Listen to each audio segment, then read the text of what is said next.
Hi, welcome once again to M5's English language learning program, Let's Speak English. I'm Gav Duncan and I'm here on your TV to help you learn English. Now, are you sitting comfortably? Yes? Good. And are you ready for today's lesson? Yes? Good. Okay, well, let's learn English together. And welcome to the afternoon. How is everybody? Are you all having a fun afternoon? Yes, we're having a wonderful afternoon. Our day started well. We had breakfast together. Then we watched TV. Then we had lunch. We're having a great day. Good. Well, it's always nice to see that Jeffrey, Bungle, Zippy and George are having fun. But hopefully all of you out there in Hungarian TV land are also having fun too. Okay, so what now? Well, just as we did yesterday, it's time to tell the animals what time it is. Yes, the drill appears to have worked. The animals have been drilled in what they have to do so many times that it's become second nature to them. Have you heard that phrase before? No? Well, if something becomes second nature to you or to someone else, all it means is that you've done something so many times that now it's a perfectly natural thing for you to do. Think about when I came to Hungary. All my driving experience was from the UK. And in the UK, we drive on which side of the road? Yes, that's right.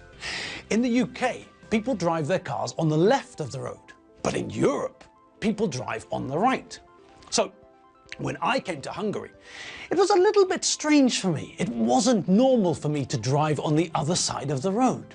But now, after many, many years of driving in Europe, now, for me, it's become second nature to drive on the right-hand side of the road. It's become completely natural, something that I do without thinking. And the same is true of the animals. We've drilled them so many times in what they have to do that it's become second nature to them. So now we don't have to tell them what to do. Now all we have to do is give them the signal. Animals, assemble! It's time for the afternoon's English lesson. So you know the drill. Hop to it. Chop, chop. Great. Now we can get started. All right, so who remembers what we were looking at yesterday? Yes, you all do. I know that. Okay, but let's just recap for a second. Yesterday, we were talking about some and any. We talked about the fact that we use some and any with uncountable nouns and also with plural countable nouns. We can't use some and any with singular countable nouns. That doesn't make any sense. Some and any are very similar to the indefinite article, but the indefinite article means one, and some and any mean more than one. So, because we use them to talk about more than one, we can't use them with singular countable nouns. That would be completely illogical. Okay, so we know that we use them with uncountable nouns, things like rice, money, time, water, things like that. And we also know that we use them with countable plural nouns, things like, oh, I don't know, cows or hippopotami or oranges, things like that. Now, when we're making positive sentences, then we have to use some. I've got some lemons and some rice. I've got any lemons and any rice. But when we're making negative sentences, then we have to use any. I haven't got any money and I haven't got any shoes. I haven't got some money and I haven't got some shoes. So, if the sentence is positive and we're talking about countable plural nouns or uncountable nouns, then we use some. If, however, the sentence we're making is negative and we're talking about countable plural nouns or uncountable nouns, then we use any. Now, we also need to look at what happens with questions. We know what happens with positive statements. We use some in positive sentences when we're talking about plural countable nouns or when we're talking about uncountable nouns. We also know what happens with negative sentences. We use any in negative sentences when we're talking about plural countable nouns or uncountable nouns. Now, what about questions? Well, in most questions we use any. I've got some money. He hasn't got any money. Have they got any money? I need some help with my homework. She doesn't need any help with her homework. Do you need any help with your homework? So, as you can see from those examples, if the sentence is positive, then we use some. If the sentence is negative, then we use any. And in those two questions we just saw, we also used any. But, now, here's the thing. As I told you a couple of minutes ago, we use any in most questions, which means that we don't use any in all questions when we're talking about plural countable nouns or uncountable nouns. If we're offering something, if we're asking if someone wants or would like something, if we're presenting something to someone, then we usually use some, not any. Would you like some coffee? Would you like any coffee? The same is also true when we ask for things, when we ask if someone can give us something. Can I have some tomato soup? Can I have any tomato soup?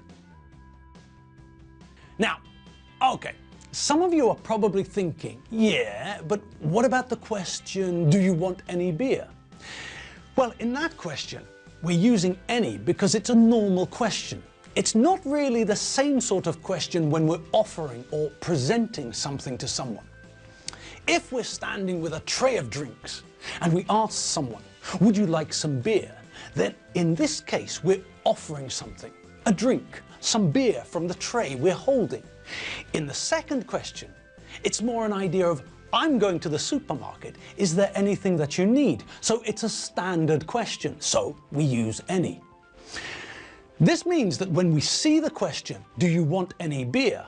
We know that the situation is different to someone offering us a drink. It's more the situation that someone is asking if we want them to buy something for us at the supermarket. If the question is, do you want some beer? Then they're offering us a drink. Okay, so on we go. Let's try a few of those, shall we? Have a look at the following exercise and see if you can decide which word we should use, some or any. As usual, we'll do the first one together, okay? Alfredo bought cheese at the supermarket, but he didn't buy water. Okay, so what do you think? Well, let's have a look at the first part of the sentence. Is that part positive or negative? Well, it's the verb to buy in the past simple, but I can't see not, can you? No.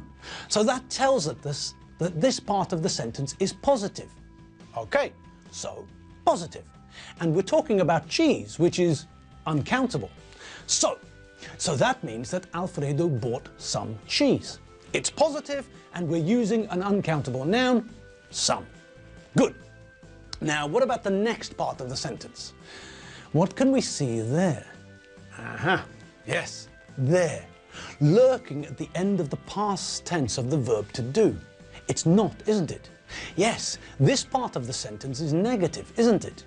We can see that we're using an auxiliary verb, the verb to do, in the past tense, did. And we know that we use the auxiliary verb to make questions and negatives. If the second part of the sentence was positive, then we would just use the past simple form of the verb to buy, bought, just as we did in the first part of the sentence. But no, in this part of the sentence, we're using the auxiliary verb did. And we can see that we've also added the not, did not, or didn't, followed by the infinitive, buy. Now, we're talking about the fact that Alfredo went to the supermarket, but he didn't buy water. So, it's an uncountable noun, which means... Well, as you said, Gav, it's a negative. And the sentence is also about water. And we all know that water is uncountable. So the correct answer is, he didn't buy any water. Yes, that's right, Captain Cucumber. He didn't buy any water. Brilliant!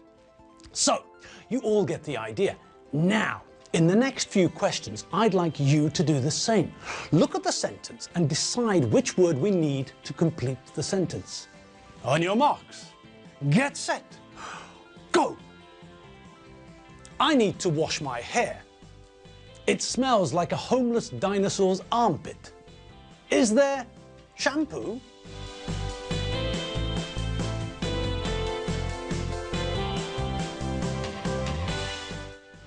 Loretta was on holiday for 2 weeks. When she got back to work, there were lots of email messages for her waiting on her computer. This evening, she's going to write emails.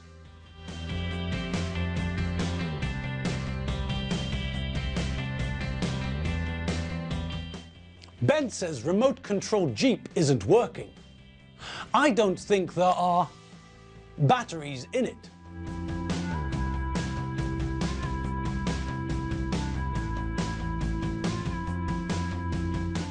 Master Ken can beat the whole world on his own. He doesn't need help.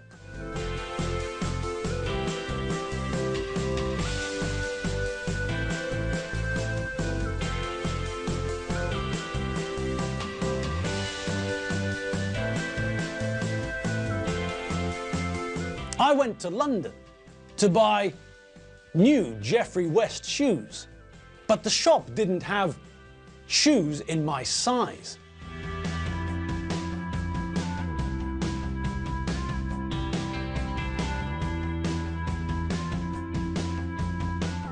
My memory card's full, so I can't take more photos.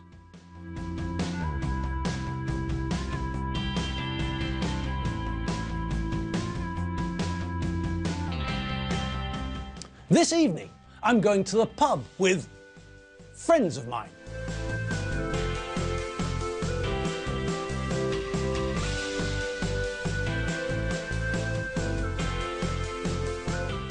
When we were in London, we visited 3 very interesting museums and very boring museums.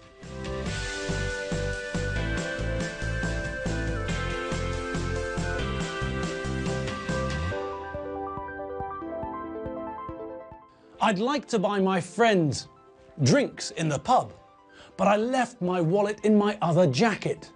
I haven't got money.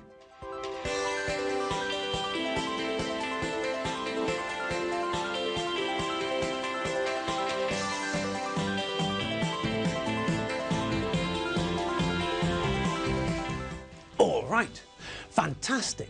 So, how did you all get on? Were those easy? They were, weren't they? What do you say, Captain Cucumber? Oh, dear me, that wasn't difficult. That was the opposite of difficult. That was simple. Simple pimple. That was easy. Easy peasy lemon squeezy legs and easy autumn breezy. Exactly. Yes, just like the captain said. Those were easy, weren't they? Well, just to make sure that we're all on the same page, let's check them together, okay? And, oh, chopsticks. We're out of time. Our 15 minutes is up.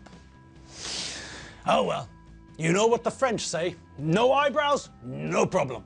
So, I'll leave you now, and tomorrow we'll continue with what we've started, okay? Okay, now, have a great afternoon and a fab evening. And if you need some more English, pop over to www.m5tv.hu. That's where you'll find our old lessons and the vocabulary that we've seen so far. I'm Gav Duncan, and I've still got my eyebrows. See you tomorrow. See you later. Bye.